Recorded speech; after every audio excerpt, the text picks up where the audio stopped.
Hi everyone, welcome to another episode of Lewis Electrical and Building Services. We're going to show an easy task of trying to change a plug, a UK plug.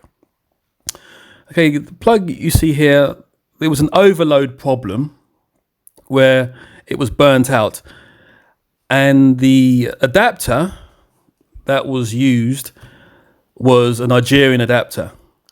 Now, the problem with this type of adapter, you won't be able to see there, but it doesn't say it's 230 or 240 volts. There's no any British standard or even Nigerian standard to show that it's acceptable to use. So you have to be aware or be wary of when you use an adapter from a different country, because you have to make sure that it will comply with the country that you're in, the voltages. As you can see, it's I've already taken it apart. This plug's a heavy duty plug, so it should be able to withstand a bit more than the normal plastic plugs. Okay, so after you have stripped the cable, as you see there, I already did it earlier, but I thought for the purposes of this video, I'm sorry that the quality is not great. I don't know why, it's very annoying, but hopefully that you should be able to get an idea. So you get a cutters and you cut around the flex cable, that's it. Be careful not to nick the conductors. If not, then you'll have to strip back even more. So when you're satisfied with that, you then lay the cable within just underneath where the gripper is, so that the PVC flex is still covered underneath the gripper. Okay.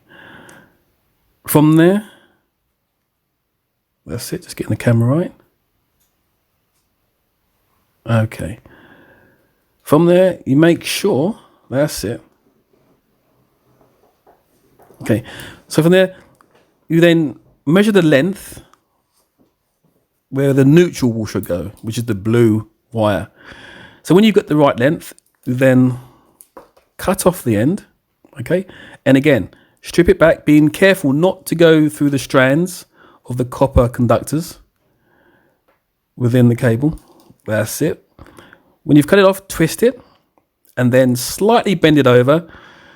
So this helps for the terminal to, when it screws in, to grip on to the copper stranded conductors. So then, of course, open it up. That's it.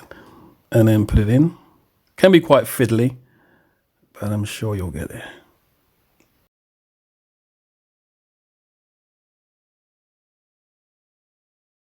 And then tighten up.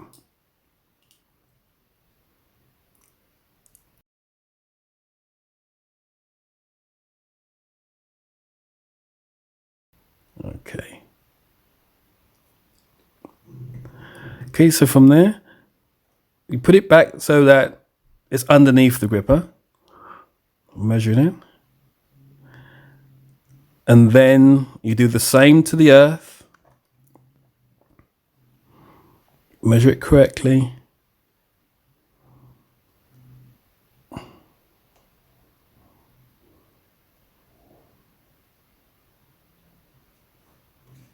Be careful not to go through the strands.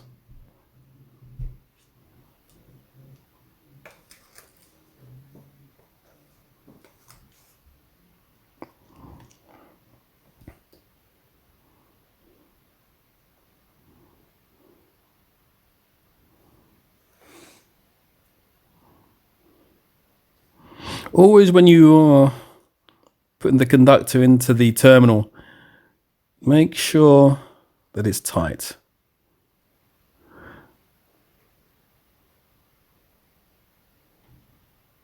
And then, of course, the last one, the live conductor.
Okay, so you make sure that everything's in correctly.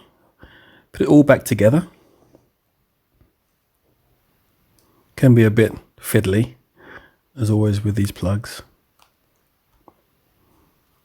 Okay, and make sure that the conductors sit nicely into their housing. Okay, from there, you have the gripper.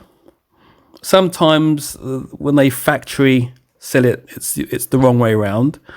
So take out the screws, which of course will loosen the gripper. Turn the gripper around. This is only if it doesn't work the other way around. Okay, if I can just get the plug back onto the picture, you can see what I'm doing there. That's it.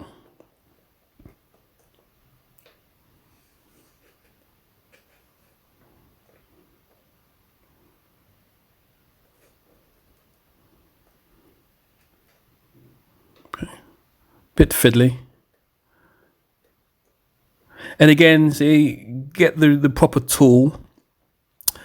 I just needed a smaller Phillips or a smaller flat to screw in the gripper. But for these purposes, I was just trying to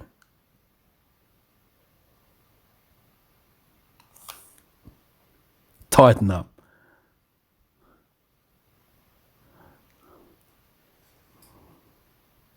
Okay, as always, seek professional advice if you're unsure, like a qualified electrician. But if you think you're capable and competent, then make sure it's done safely. Okay, screw the plug back up. And then that's it. Okay, there we go. I am just changed over the screwdriver end so that I can screw it more tightly. And then you put the cover back on, show the labeling, all done. One plug, nice and easy. If you enjoyed this video, please give it a like, thumbs up, and we'll see you in the next episode. Thank you.